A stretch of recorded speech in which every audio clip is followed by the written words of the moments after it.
আসসালামু আলাইকুম। ভালো আছেন আপনি? আলহামদুলিল্লাহ, আল্লাহ পাকের রহমতে। আপনি এখন কি করতেছেন? আমি এখন এই দোকান করতেছি। দোকান করতেছেন। আপনি কি এমনি শারীরিকভাবে অসুস্থ? অসুস্থ। কি সমস্যা? আমার ফুসফুস ক্যান্সার হয়েছে। আচ্ছা, আপনার সন্তান কয়জন?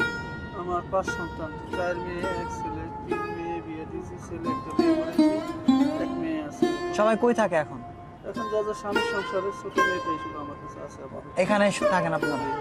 আচ্ছা, আন্টি কি করে? এই সাথে আপনারা সহযোগিতা করে? এমনি যে করি থালা বাসন টাসন বা অন্য কোনো জায়গায় ব্যবসা আমাদের এখন নাই। এখন নাই, আগে ছিল? আগে ছিল। আপনার কি বাবা আগে ছিল, এটা আমার দাদার আমলে। দাদার আমলে? হ্যাঁ, আচ্ছা, আপনার দাদার আমল তো আমি জানি না। হ্যাঁ, ওই সময় ছিল আর কি। এই যে আপনারা যতগুলো লোক এই জায়গায় থাকেন, আপনাদের ভরণ পোষণ, শিক্ষা ব্যবস্থা এগুলা কিরকম এটা আমাকে একটু জানাবেন। এটা তেমন একটা উন্নত না। উন্নত না? আপনাদের এখানে যতগুলো লোক থাকেন বা আপনি কি অনেক আগে থেকে থাকেন এখানে নাকি নতুন আমার আসছেন? জন্ম এখানে। আপনার জন্ম এখানে? এখানে। এর আগে কোথায় থাকতেন? এখানে। মানে আপনার বাবার আমার এখানে বাবাও থাকতেন? এখানে ছিল, কিন্তু আমার দাদা ছিল সাটুরিয়ার। মানিকগঞ্জের ওইদিকে? সাটুরিয়া, হ্যাঁ, আচ্ছা। সাটুরিয়া। তো এখান থেকে যদি সরকারি লোক আসে আপনাদের ভাঙ্গা দেয় সেক্ষেত্রে কোথায় যাবেন? চলে যাবো, হয়তো ভাড়া থাকতে হবে। এখন তো আপনার ওইরকম টাকার সমস্যা না, কিছুই নাই। কিছুই নাই, তো এই জন্য এখন যদি আপনি ভাড়া থাকতে চান তাহলে টাকা দরকার, আপনি তো এরকম কাজও করতে পারেন না, সেক্ষেত্রে কি করবেন? এখন দেখা ছেলে একটা আছে, ওইটা দেওয়া কিছু দিলে মানে অল্প পয়সা যেখানে ভাড়া থাকা যায় ওই ব্যবস্থা যদি করেন তো ভালো বাড়িতে আর আমরা যাইতে পারবো। বুঝতে পারছি।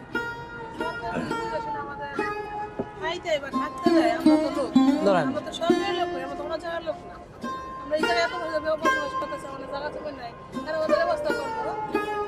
যদি সরকার আর কি করে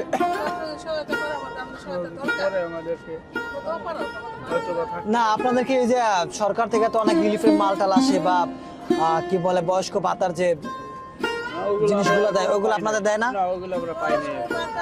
ওই কিছু জিনিস আইছে আগে সাবেক প্রধানমন্ত্রী থাকা সত্ত্বে।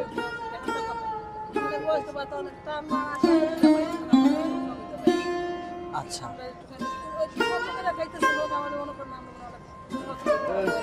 দোকান দেখে আর কি বুঝতে পারছি। বেচা কিনা হয় কিরকম? কি দেয়। তারপর ওই যে ঝড়ি বৃষ্টি আসলে পরে সেই ক্ষেত্রে ঘর তো খুব একটা মজবুত না, সেই ক্ষেত্রে কি করেন? আল্লাহ রাখে এইভাবে।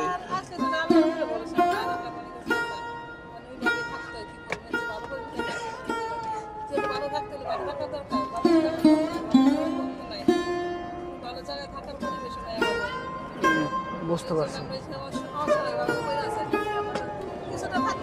আর কিছু নিছে? আর কিছু নিছে? এখন আপনারা এমন কিছু একটা বলেন যেটা করলে পরে আপনাদের সুবিধা হবে, বা সরকার থেকে আপনারা যদি কোনো দায়িত্ব টায়িত্ব নেয় সেই ক্ষেত্রে আপনাদের মতামত কি?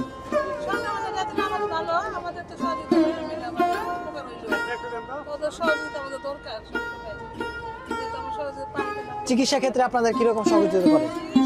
না, চিকিৎসাতে কোনো ক্ষেত্রে সহযোগিতা নেই। ওইটা সাধারণ সাময়িকের জন্য।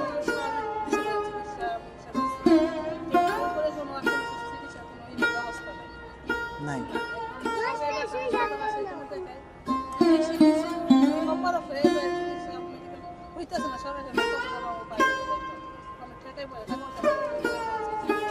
বুঝতে পারছি।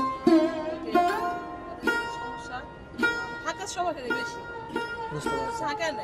সরকার ধাক্কা দিলে আমাদেরকে যা তো জায়গায় না যা এটাই সবচেয়ে বড় আমাদের বেশি অসুবিধা। ধাক্কা নাই অসুবিধা।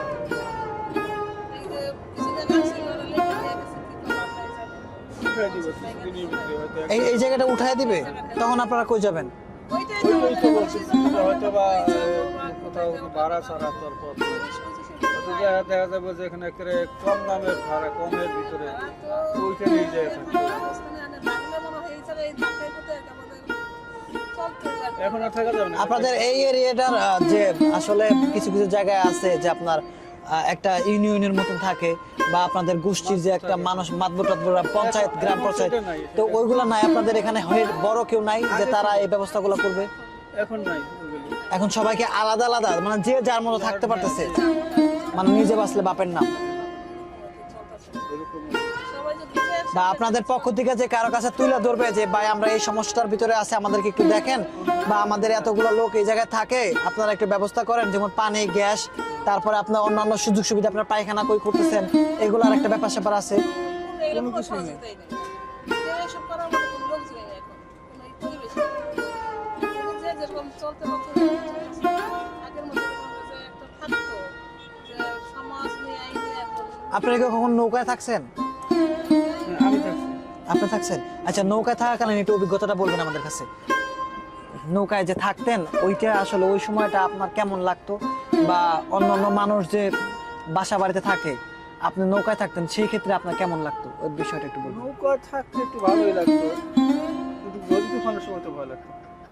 সেটা অবশ্যই ঠিক, সেটা ভয় কারণ নদীর ভিতরে অনেক সময় নদীর ভিতরে আপনার লাগতো। নৌকা ডুবে যায়, বিভিন্ন বাতাসে ডুবে যায়। হ্যাঁ, আবার অনেক বৃষ্টি হলে পরে একটা নৌকার ভিতরে 10-12 জন লোক একসাথে ঘুমায়, খাওয়া দাওয়ার ব্যাপার স্যাপার আছে, তখন সেই ক্ষেত্রে কি করতেন আপনারা? 10-12 জন এক নৌকা থাকতো না, 3-4 জন নৌকা থাকতো।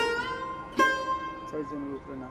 আর যে বিয়ে শাদীর ব্যাপারটা, এসে তখন হয়তো হয়তো ওই নদীর পাশ সাইডে তো আমরা থাকতাম, ওই ইয়েতে হইতো, পারে হইতো। আপনারা কি কোনো কাজী অফিসে যাইতেন, নাকি আপনারা না করতেন? না, কাজে কাজী অফিসে, মানে মূলত আপনারা ইসলাম ধর্মটা হ্যাঁ, শরীয়ত মোতাবেক আমাদের। বুঝতে পারছি। আচ্ছা ঠিক আছে আঙ্কেল, কথা বলে ভালো লাগলো, ভালো থাকবেন। আসসালামু আলাইকুম। আমরা এই ভিডিওগুলা ইউটিউবে ছাড়বো, মানুষের চোখে পড়বে, আপনাদের সমস্যাগুলো দেখবে, ইনশাল্লাহ আশা করি ভালো কিছু হবে। ভালো থাকবেন, ধন্যবাদ। ক্যান্সারের রোগী